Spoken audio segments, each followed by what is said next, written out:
Assalamualaikum warahmatullahi wabarakatuh. Saya Sofianti, mahasiswa PPG dalam jabatan kategori 2 Universitas Negeri Semarang. Pada hari ini tanggal 13 Desember 2022 melaksanakan uji kinerja mata pelajaran sosiologi dengan model PBL dan materi masalah sosial di SMA Negeri 5 Karimun. Assalamualaikum.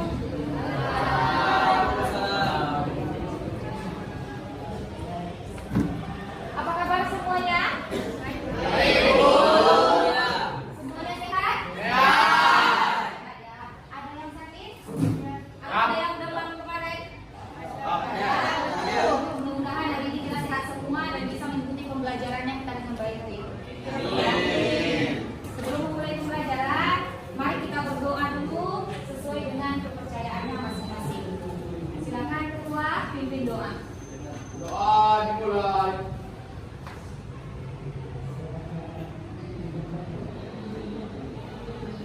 Doa selesai. Beri salam. Assalamualaikum warahmatullahi wabarakatuh. Waalaikumsalam warahmatullahi wabarakatuh. Ya, Ibu absen dulu ya.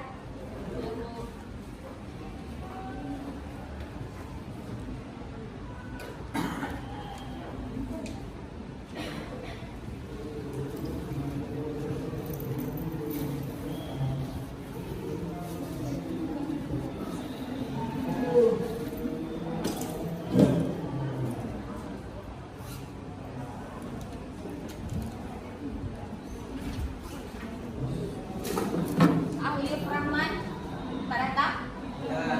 Sakit? Sakit.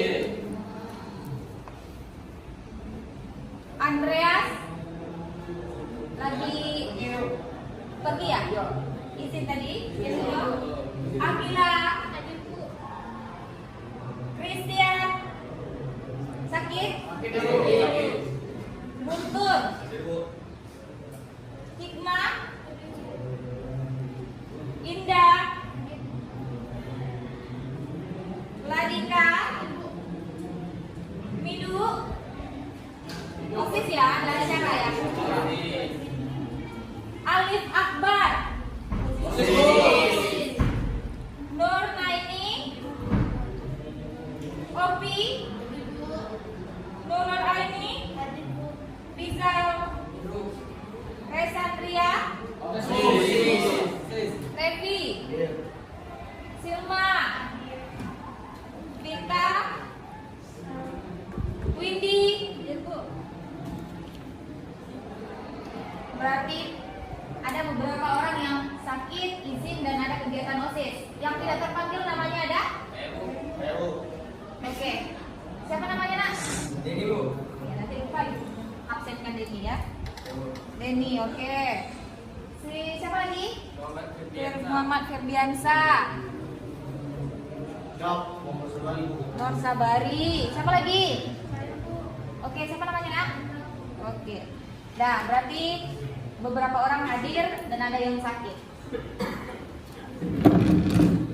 Nah, untuk memulai pembelajaran kita hari ini, agar kita semangat dalam mengikuti pembelajaran, kita berdiri semuanya.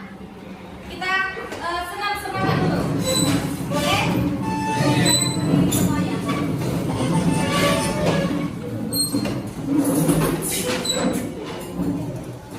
Oke, itu Pak Pimpin. Untuk kata-kata semangat hari ini.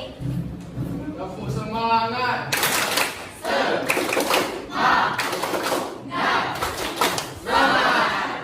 Lebih keras lagi, kurang semangat. Kita coba lagi. Kamu semangat.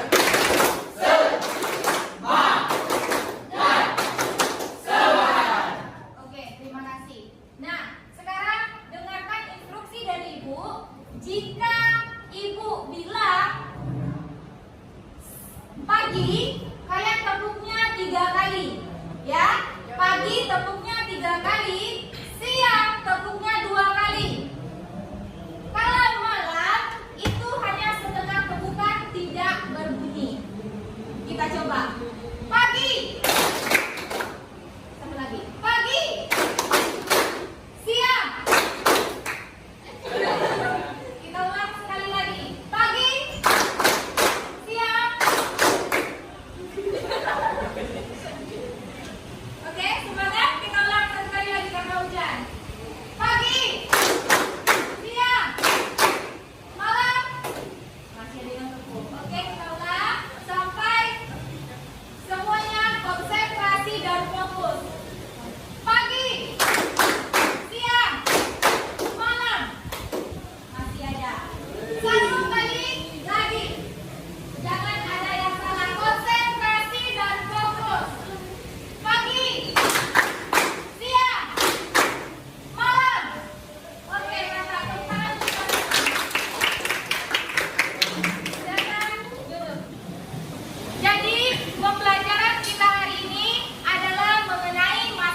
Partikularisme dan universal. Apa perbedaan partikularisme dan universal? Yang bisa jawab angkat tangan. Partikularisme sama universal, Bu. Partikularisme dan universal. Apa itu partikularisme? Partikularisme itu mementingkan diri sendiri.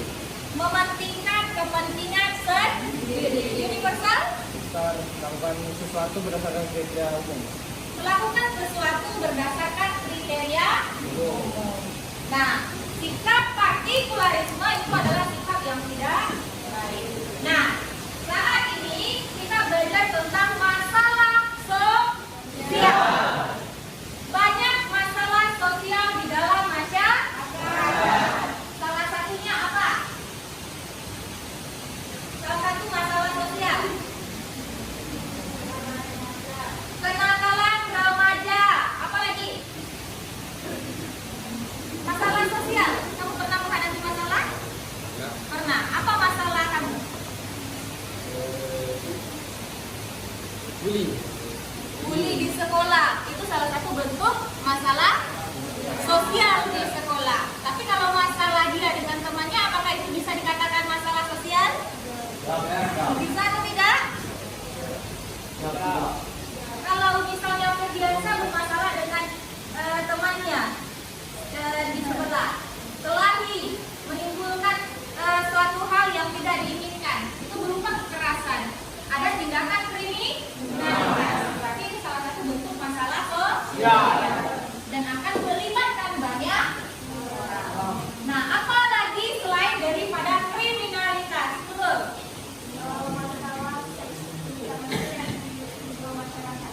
Masalah seks di lingkungan masyarakat ini sangat marak di masyarakat ya. Masih belum bisa diatasi karena itu merupakan sebuah pekerjaan. Bahkan banyak orang yang bekerja sebagai pekerja seks komersial. Itu salah satu bentuk masalah. Untuk apa mereka melakukan hal itu? Untuk duit, untuk memenuhi kebutuhan hidupnya. Kebutuhan hidup tidak terpenuhi karena banyak masyarakat yang apa? Kurang mampu. Nah, salah satu bentuk dari kemiskinan, dari masalah sosial adalah kemiskinan. Kemiskinan dapat membentuk masalah-masalah lainnya seperti seks komersial, kriminalitas, dan juga pengangguran. Itu salah satu bentuk dari kemiskinan. Sampai di sini bisa dipahami? Jadi hubungannya dengan partikularisme apa? Karena di dalam masyarakat kita membutuhkan orang lain agar tidak terjadi masalah. Kalian bisa hidup sendiri? Kita membutuhkan orang lain. Tetapi saat kita membutuhkan orang lain pasti akan timbul juga masalah. Apalagi kalau kita sendiri dan tidak membutuhkan orang lain, itu masalah kita sendiri. Sampai di sini bisa dipahami? Oke, kita lanjut ke materi kita hari ini. Udah oke?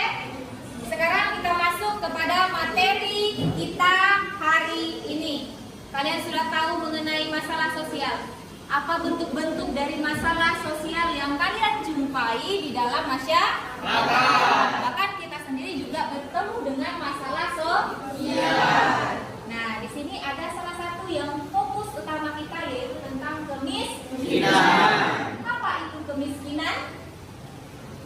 Di dalam masyarakat ada masyarakat yang ada orang yang mampu dan ada orang yang tidak mampu. Nah, yang tidak mampu ini tergolong salah satu masalah masalah sosial. Kenapa bisa jadi masalah sosial? Kemiskinan kenapa bisa menjadi masalah sosial? Karena berdampak kepada pendapatan masyarakat. Kalau sudah berdampak kepada pendapatan masyarakat, maka akan berdampak kepada kehidupan mereka. Bahkan mereka tidak bisa memenuhi kebutuhan hidup mereka untuk makan dan sebagainya. Kalau sudah tidak bisa makan, maka akan timbul masalah-masalah kemiskinan bisa menjadi sebuah masalah sosial. Nah, kita harus tahu dulu apa itu kemiskinan. Nah, Ibu lihat kan, apa itu kemiskinan? Ini contoh-contoh ya. Dari gambar di depan, itu salah satu bentuk Miskinan. kemiskinan. Yang pertama itu ada gambar pemulung. Ada 2 orang anak yang lagi mulung. Itu mungkin kehidupan mereka tidak tercukupi, akhirnya mereka memulung. Kalau mereka memulung, dia mencuri, setelah itu akan menimbulkan sebuah masalah. Ini juga memulung. Pemulung ini menjadi masalah di dalam masyarakat. Kenapa? Karena kalau banyak orang yang memulung, itu salah satu hal yang harus diselesaikan oleh pemerintah. Karena tidak seharusnya masyarakat kita ini semua banyak yang menjadi seorang pemulung. Dan juga pendidikan yang kurang memadai. Nah, di sini ada pengertian kemiskinan. Firdiansa boleh bacakan, keraskan sedikit suaranya. Pengertian kemiskinan, suatu kondisi di mana seseorang tidak mampu untuk memenuhi kebutuhan dasarnya seperti pangan, sandang, tempat tinggal, pendidikan, dan kesehatan yang layak. Suatu kondisi di mana seseorang tidak mampu untuk memenuhi kebutuhan dasar seperti sandang, pangan, dan tempat tinggal serta pendidikan. Bagaimana seseorang yang tidak bisa memenuhi kebutuhan pangan? Berarti orang itu tidak bisa memenuhi kebutuhan akan makanan. Dan juga kebutuhan akan sandang. Sandang itu kebutuhan pakaian, tempat tinggal dan pendidikan serta kesehatan. Susah mereka untuk menggapai itu. Kebutuhan dasarnya saja tidak bisa dipenuhi. Itulah kemiskinan. Kalau orang sudah bisa memenuhi kebutuhan dari kebutuhan pangan, sandang, tempat tinggal sudah ada, mereka tidak tergolong kepada masyarakat miskin. Semua anak-anak ibu di sini sehat semua. Semua kebutuhan kalian terpenuhi oleh orang tua kalian. Berarti kalian tidak merupakan masyarakat yang miskin. Tapi tidak semua masyarakat itu akan menimbulkan, masyarakat yang miskin akan menimbulkan masalah. Ya, hanya beberapa masyarakat saja. Tapi banyak ya, karena sekarang di era zaman yang modern sudah berkembang semuanya ke arah yang lebih maju, maka pikiran orang juga berubah. Banyak tindakan-tindakan yang timbul karena semua kebutuhan dasar tidak terpenuhi. Pernah mendengar berita-berita di mana mereka tidak bisa mencukupi kebutuhan mereka melakukan tindakan-tindakan. Siapa yang bisa mencontohkan? Atau ada di rumah kalian, di sekitar tempat tinggal kalian, atau kalian mendengarkan berita? Ada yang pernah mendengarkan berita? Ada? Akila? Ada Bu, Ada.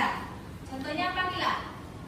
maling di ini Bu, di sekitar komplek rumah Bu. Ada maling di sekitar komplek rumah. Kenapa dia maling? Mungkin karena kurangnya perekonomian mereka Bu, kayak gitu.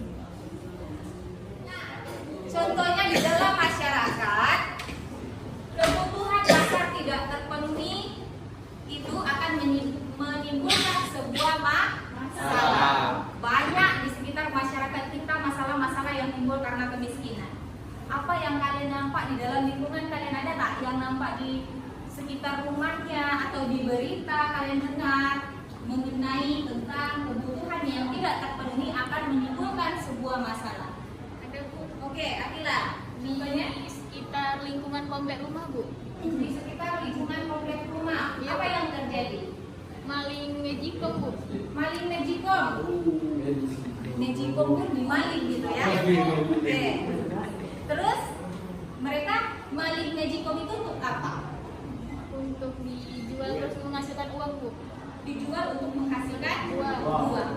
Mereka mendapatkan uang untuk apa? Untuk memenuhi kebutuhan. Mungkin mereka tidak bisa memiliki, tidak mempunyai uang untuk memenuhi kebutuhan akan sandang, pangan, dan papan mereka. Akhirnya maling magic dong. Cukup tak untuk makan? Tidak. Harus maling lagi gitu. Nah, kalau udah maling berarti akan menimbulkan Sampai di sini bisa paham? Bagaimana kemiskinan bisa menimbulkan sebuah masalah di dalam masyarakat? Nah, kita lanjut ke materi selanjutnya.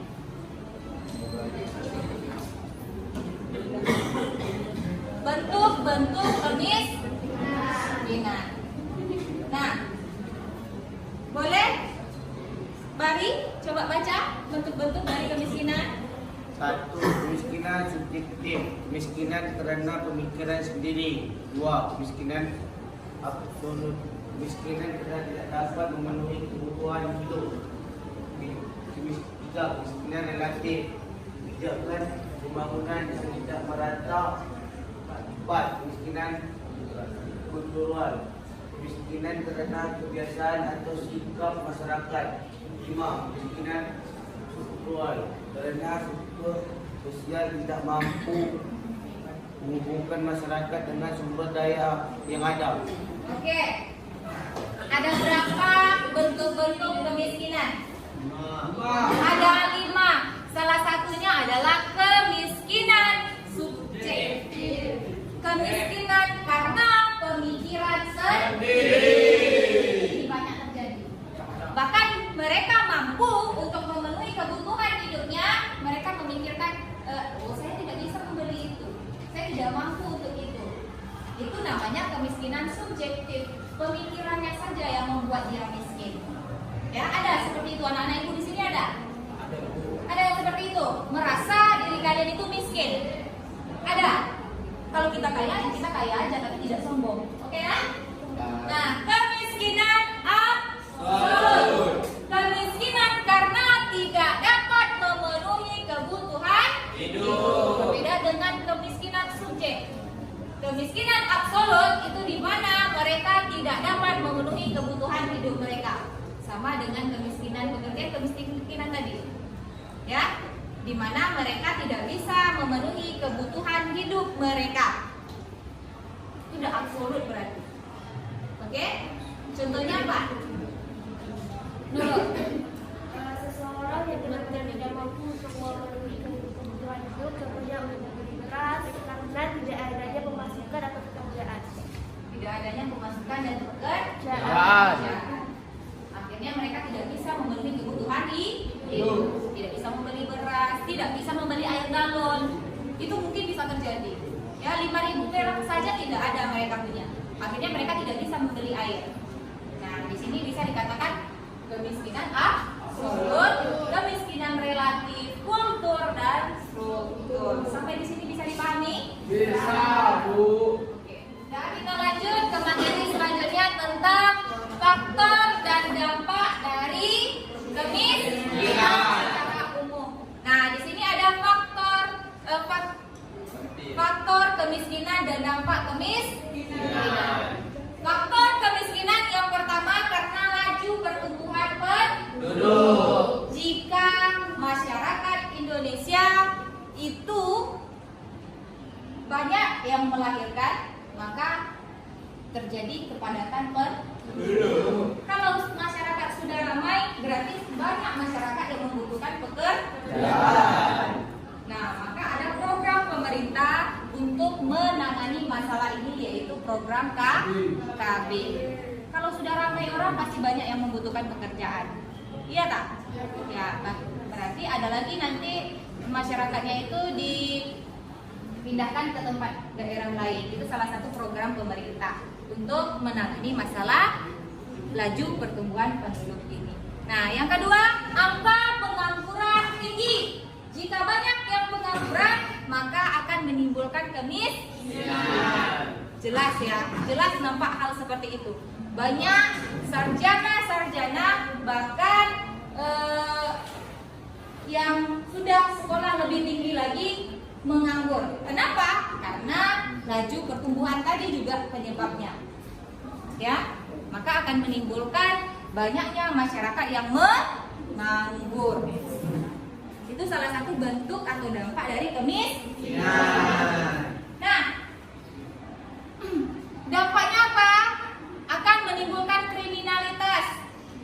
Dari angka pengangguran tinggi akan menimbulkan kriminalitas. Apalagi yang ditimbulkan angka kematian yang tinggi. Banyak masyarakat miskin yang tidak bisa memenuhi kebutuhannya, maka mereka akan kesusahan. Kalau hidupnya sudah susah, tidak makan, tidak minum, akan menimbulkan kematian. Nah, akses pendidikan tertutup. Kenapa? Tidak memiliki biaya.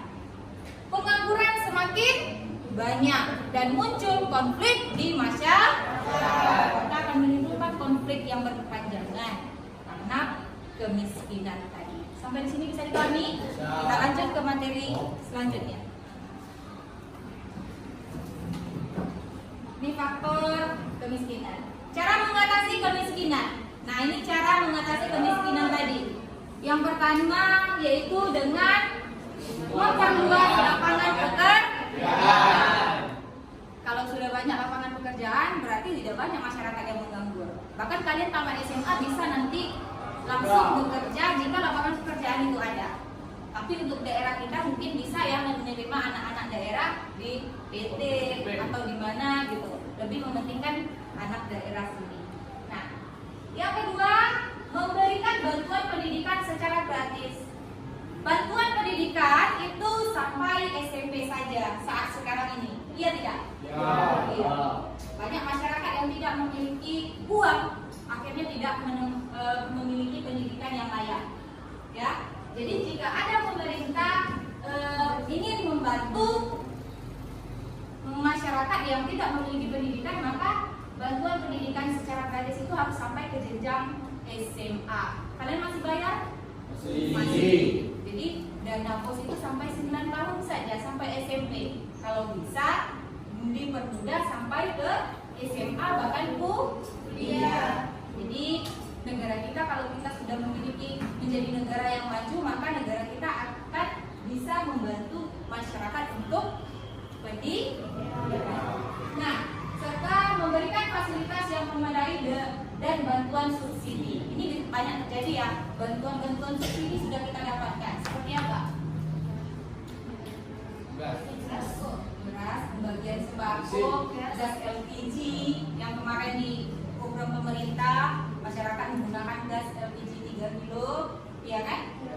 Terus apa lagi? PKH, Kartu Indonesia Pintar, Kartu Indonesia Sehat, BPJS, itu salah satu bentuk program pemerintah. Melakukan inovasi dan kreasi. Nah, banyak masyarakat sekarang yang tidak kreatif, ya, masih mengandalkan orang lain. Kalau kita punya bakat, kita punya skill, kita buat kreasi, kita buat inovasi baru yang bisa membuka lapangan pekerjaan. Nah, itu salah satu bentuk penanggulangan kemiskinan. Membuka lapangan kerja baru, ini jelas ya. Tadi sudah memperluas lapangan pekerjaan, juga membuka lapangan pekerjaan. Nah, di sini kalau lapangan pekerjaan sudah ada, banyak masyarakat yang bisa mendapatkan pekerjaan dan tidak akan menganggur. Akses kesehatan yang gampang dijangkau masyarakat luas. Di daerah kalian, daerah kita di sini, apakah sudah gampang untuk menjangkau sarana kesehatan? Gampang. Kita gampang ya, tapi banyak daerah-daerah di mana ada pulau-pulau kecil yang masih termasuk kepada Kabupaten Karimun, mereka belum menjangkau kesehatan yang lebih yang layak, seperti mungkin tulang dan sebagainya. Mereka harus mengakses rumah sakit itu jauh dari tempat mereka. Mereka harus berlayar pula ke sini dulu. Nah, itu jangkauan untuk kesehatan masih kurang. Bagi kita mungkin gampang, bagi mereka itu susah. Berarti tidak menyeluruh, itu akan berdampak kepada masalah sosial. Kita lanjut. Oke, selesai sampai di sini. Bisa dipahami? Bisa. Nah, kemarin Ibu sudah bagikan materi kalian boleh selesaikan. Untuk materi ini Ibu suruh buat pengertian dari kemiskinan, bentuk masalahnya, terus dampaknya apa, cara mengatasinya bagaimana, dan penyebabnya apa. Nah, kelompok berapa yang bisa? Sudah selesai? 3, Bu. Kelompok 3, silakan kelompok 3 boleh maju ke depan. Assalamualaikum warahmatullahi wabarakatuh. Waalaikumsalam warahmatullahi wabarakatuh. Selamat siang semuanya. Ya. Hari ini kami dari kelompok 3 akan mempresentasikan mengenai materi yang telah kami susun dalam sebuah makalah dengan judul dampak permasalahan sosial terhadap publik dan pemecahan masalah sosial untuk mencapai kehidupan publik yang baik. Jadi materi ini terkait tentang materi terakhir dari bab kita, merupakan lanjutan dari materi kemiskinan tadi, di mana kami beranggotakan 4 orang. Di sini saya selaku moderator atas nama Nurul Aini, kemudian ada Jessica Pratama Butong sebagai pembicara ketiga, ada Sukmawati Pegida Putri sebagai pembicara pertama, dan Akila Batpasya selaku pembicara kedua.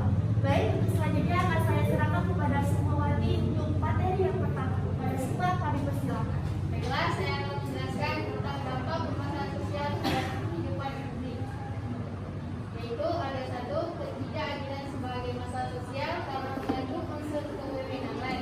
Adalah suatu tindakan oleh lembaga sosial maupun perorangan yang memihak kepada salah satu dari kedua belah pihak yang bersangkutan. Tindakan ini merupakan tindakan semena-mena. Contohnya, masih banyak warga masyarakat yang belum memperoleh hak untuk sejahtera. Kedua, sebagian buruh harus bekerja dalam kondisi yang tidak layak dan yang tidak sesuai.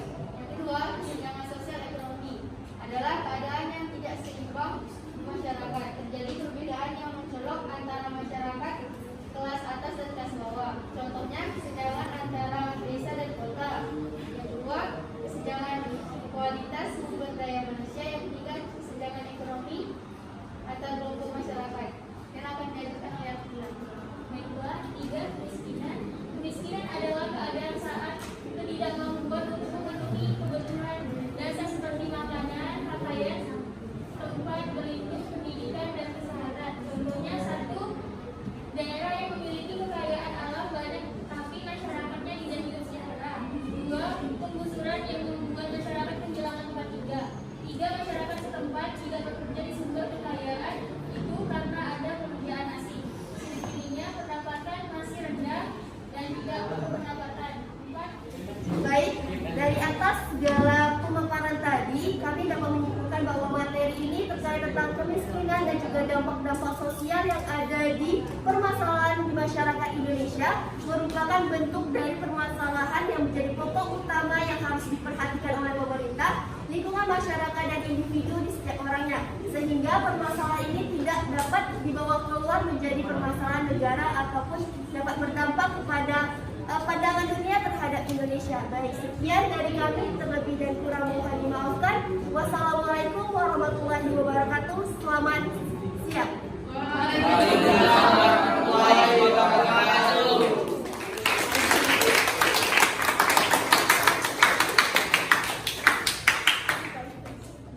Baik, tadi pemaparan terkait tentang dampak permasalahan sosial telah kami jabarkan. Untuk selanjutnya akan dibuka sesi pertanyaan. Bagi yang ingin bertanya boleh mengajukan tangan.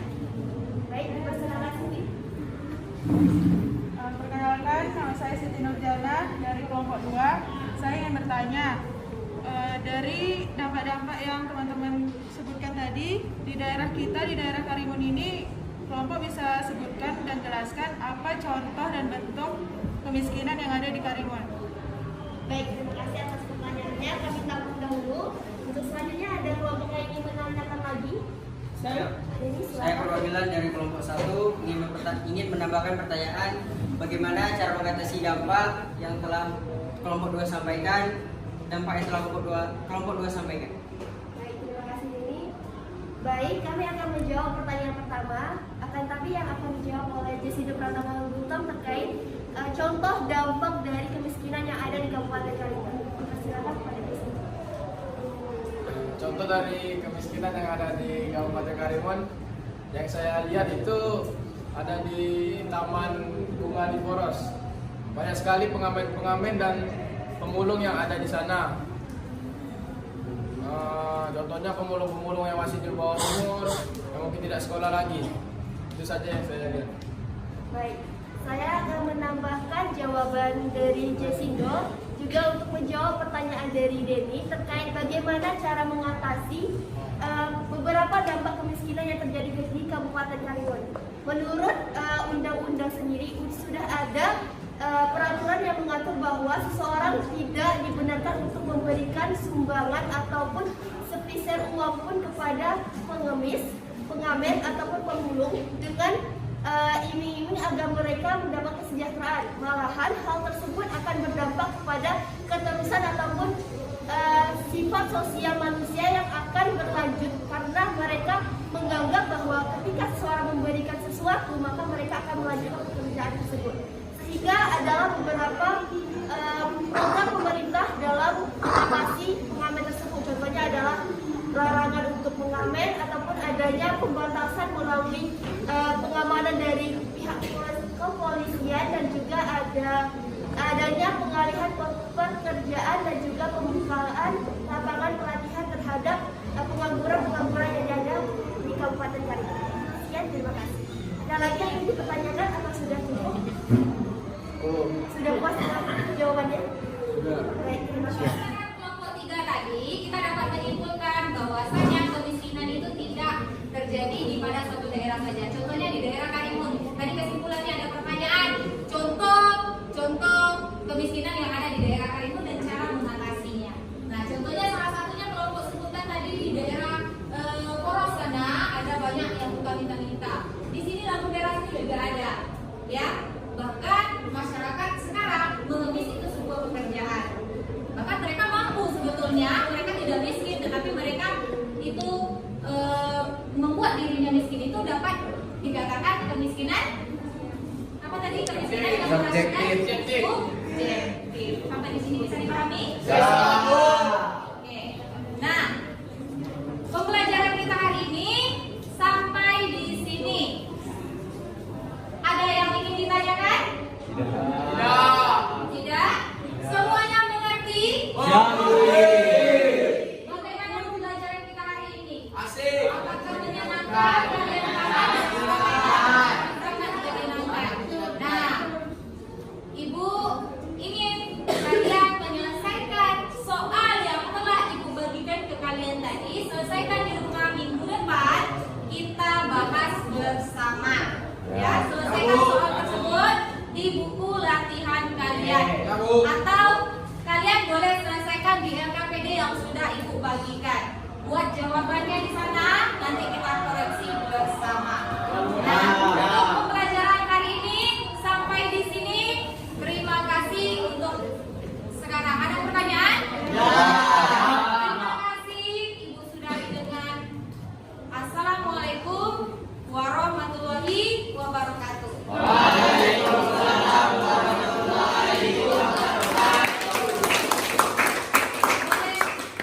kita tepuk semangat satu kali lagi? Boleh.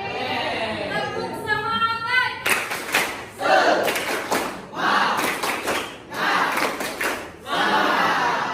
Oke, silakan ketua doa sebelum kita selesai dengan pembelajaran hari ini.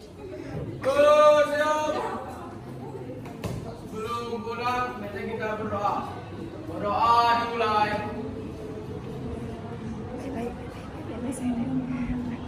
Berdoa selesai. Beri salam.